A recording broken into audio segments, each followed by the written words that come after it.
Hey guys, what's up, and welcome to another fanfiction idea. And today I'm going to be talking about an updated version of a fanfiction series that's been kind of going on and kind of morphing as it goes along. And I think because you guys really enjoy it, I think I just decided, yeah, I'll just keep going.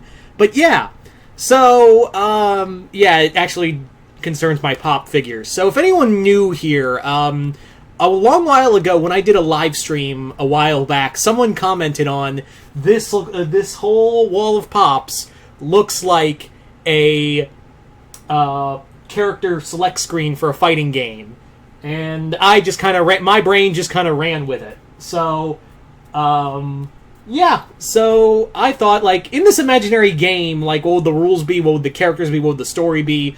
And that thereby creates the Paradigm Wars. So, for those who are not in the know, Paradigm Wars was based off of this, from just one comment. I can't even remember who said it. So the story of the Paradigm Wars is that in this storyline, there's these race of godlike beings called the Paradigm. And the Paradigm are, like I said, a race of omnipotent beings. But the thing is, they don't understand the concept of good or evil, and they don't know which is the better side. You know, they're like a very middle area thing. They're a very middle of the road kind of thing. So they decided to have someone to hold a contest and basically be like, okay, whichever side wins will teach us the way of which way to go. Will we use our powers for benevolence or use our powers for malevolence? So, yeah, we'll just sit and watch you guys. And to make things interesting, they pull some really dirty stuff. They pull some, I guess you could say dirty stuff, but at the same time, it's like, oh, how would heroes react this way? So, yes, it's kind of like MK11 meets Secret Wars. So, there you go. And all the characters here are no characters outside of this wall, so it's only characters off the wall of pops. And today, I decided to update it because I got a figure I managed to procure that I didn't think I was going to be able to procure. And that is, hang on, let me see if I can show it to you. Right there at the top, let's move. Nope, that's too far.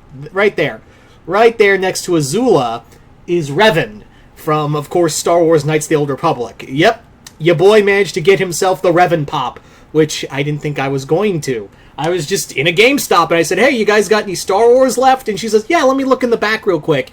And lo and behold, I thought it'd be like Yoda or like the Shadow Trooper or whatever. No, it's Revan.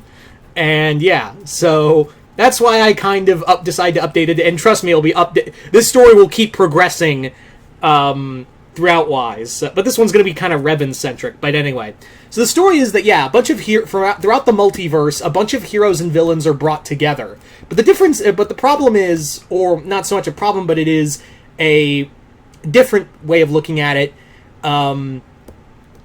is that in here, different heroes and villains are pulled from different multiverses and timelines too. For instance, you have Aang, Toph, and Katara who are here, but the thing is, Zuko is Season 1 Zuko, so it's still Zuko who's loyal to the Fire Nation, even though they know Zuko from a timeline where they were like, yeah, Zuko's our friend, we wouldn't want to fight him, but no, this is a Zuko from a different timeline that still wants to capture or kill the Avatar, and now there's no Iroh, and there's also Azula who's in his ear now. So Zuko is in the villain side, and Aang, Toph, and Katara basically have to be like, oh, shit. And the Paradigm did that on purpose, like, oh, you guys are such close friends, but what would it be like if we used him at a point where he wasn't your friend? Would you treat him differently? So, and also you have Korra and Asami here as well. They were pulled from the Avatar universe's future, and Korra and Asami are brought here, and Korra's like, holy shit, it's Avatar Aang, the person I barely got to connect with, and this is Aang when he was younger, and I'm older than Aang now, so holy shit. So, and Aang actually gets to meet his future, I guess you could say his future self. Yeah, he's like, oh, you're the next line in the Avatar cycle. Sweet! So Aang and Korra actually get to work together, and it's really cool. As for other characters, you've got Tommy here as the Green Ranger, but you have Draken and Lord Zed in here. So Tommy's all by himself. If you want to talk about people who are all by themselves, Ben is all by himself. The Thing is here, and he's the only hero from the Marvel 616 universe. Whereas you have Super Skrull, Electro, Kraven, Ock, and Electro. So you've got 4 of the Sinister Six plus Super Skrull, and all the other Marvel superheroes and villains in here are from either from the MCU or they're from the Venomverse. So you've got Venomized Captain America and Venomized Ghost Rider, who are heroes. They're not, like, just because they're Venomized doesn't mean they're villains. So, yeah. So Ben is all by his lonesome. He doesn't have, like, anybody. I seriously need the rest of the Fantastic Four and a Spider-Man pop. I seriously do. Superman is also by his lonesome. You've got Luthor here. No Batman. Well, the only Batman here is Terry. Whereas there's also you've got the Batman who laughs, and you've got a Jokerized a pop figure who was a Joker Batman. But in this story, it was a version of Joker that killed Batman and decided to become Batman. But his rules are kind of really out of control and whatnot. So yeah, he's still a villain. You also have Dark Phoenix, also from the 616 universe. And Thing is all by his lonesome, whereas from the MCU you've got Ronan, Clint Barton, and you've got Star-Lord here, while you also have Hela and Caecilius. For other DC characters, you've got Black Manta and Flashpoint Wonder Woman. So Superman's also kind of by his lonesome, even though he does have Terry on his side. I'm looking over just in case I forget anyone. You've also got a lot of horror figures here. But you guys want to know, because I mentioned Revan earlier, where does Revan stand? Revan's on the villain side, but he's also kind of in that gray area. But Revan, when he shows up in the Paradigm Wars, you also have in this you have Palpatine, you've got Kylo, and Vader. So those three, when they find out that Revan's here and is going to be on the villain side, they're like, holy shit, that's Revan. And Revan, when he sees them, he is very much like, are you shitting? Is this what the dark side becomes in the future? What? So Revan takes on both Vader and Kylo Ren, and he's like, I'm so disappointed this is what the dark side is going to eventually become. A being more machine than man, and a petulant child who thinks he can be a Sith Lord. He even takes on Revan also takes on Rey, and he does manage to beat her, but he does say, you hold a lot of potential. And Rey's like, so you'll, what do you mean? He's like, just because you have potential doesn't mean you know how to use it. So he does beat Rey. The only one in the Star Wars side who does put up a fight against Revan is Palpatine.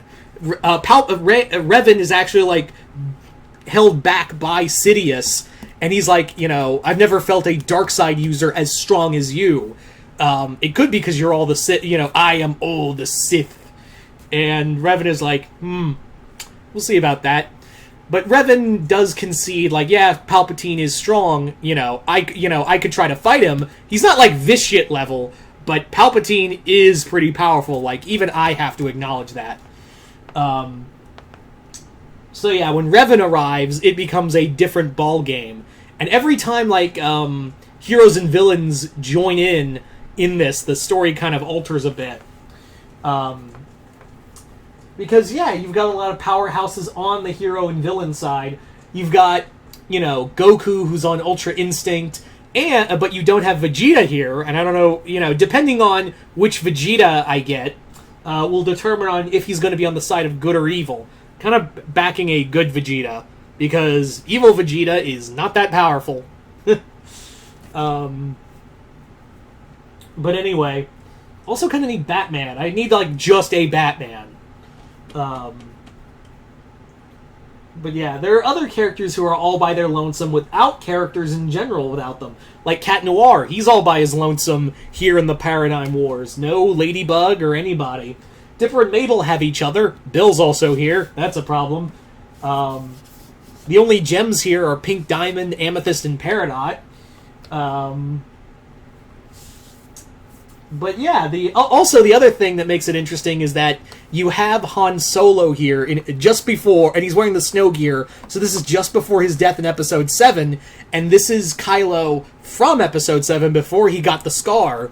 So Kylo is like, wait, I just killed you. So Kylo is now falling further into the dark side, because now he has this Kylo has both Palpatine and Vader. And it's also a Palpatine from Episode 6. Well, before his death in Episode 6. So this is Palpatine in his quote-unquote prime.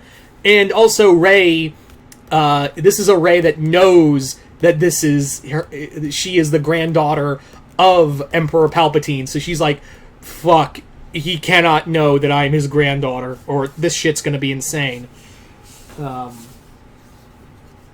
But yeah, that is kind of the story for the Paradigm Wars. For I did think of because again, the whole idea is that this is supposed to be like a fake game. I had some ideas for finishers and whatnot for characters, and one I thought of for Grell. Grell's finisher is that he takes his chainsaw, cuts your legs out from under you, and as you're trying to crawl backwards away from him, as he's looming over with the chainsaw, he just plunges it into your stomach and just starts going up and splits you in half from the stomach down. I mean, from the stomach up. The other one is where he grabs you, where Grell grabs you, throws you into the air, and then just holds his chainsaw up, and he impales you on it, and just starts going, spraying blood everywhere. Vader's finisher, well, one of his finishers would be where he holds you with a force choke, brings you in, takes his lightsaber, cuts you in half across the torso, and then uses the force, just smashes you with all your head open on the ground. Kylo's finisher would be he uses the force to hold you, and then uses the force to hold out his lightsaber, and then makes it start spin, the hilt spin rapidly, and pulls your face towards it, and your face just gets shredded by the crossguard of his saber. Let's see if I thought of any. I'm trying to think, because if I keep looking back here for them, but it's just okay, now I remember the finisher for them. Bendy's finisher is that he grabs you and just holds you by the mouth, and then just starts pumping ink into your body, and the person is just struggling, and ink's just coming everywhere, ink comes out of the eyes and nose and all that, and he just drops you as you just fall over, just vomiting ink everywhere as you die. Not everyone has fatalities. Some of the more lethal heroes do, but a lot of the other heroes you're they wouldn't kill, Superman wouldn't kill. He doesn't have a fatality. He just has I guess you'd say heroic brutality for going by MK versus DC. Goku's is the spirit bomb. Goku's is the spirit bomb he uses on you.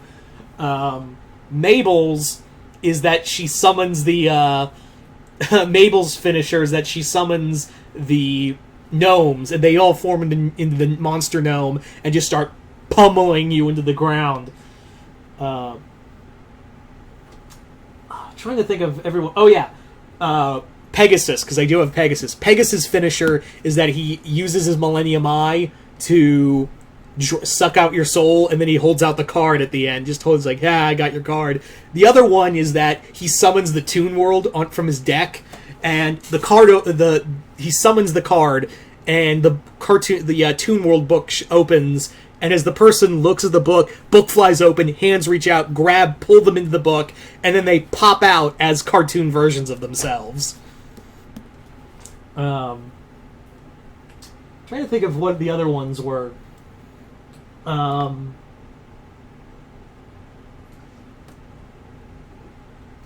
yeah, Jason's. Because I don't want to make this too long, but I want to talk about some fatalities I got. But Jason's is that, and this is the one I wanted for MKX when he was in it. But Jason's fatality is that he slashes open your stomach, and as you turn away, trying to put your guts back in, he just reaches out and grabs both sides of your head and just starts squeezing until your head crushes and your eyeball pops out. Direct reference to Friday the 13th Part 3. You know, that so good but so awful death to one of the characters.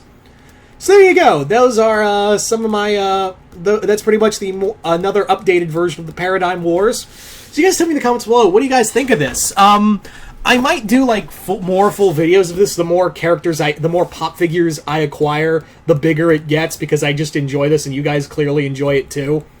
But you guys tell me in the comments below, how would you do your version of this using your pop collection? Just comment below, let me know, and yeah, really curious to see what you guys have to say about this one. And once again, I'm Mr. Multiverse. I'll see you next time in the Multiverse.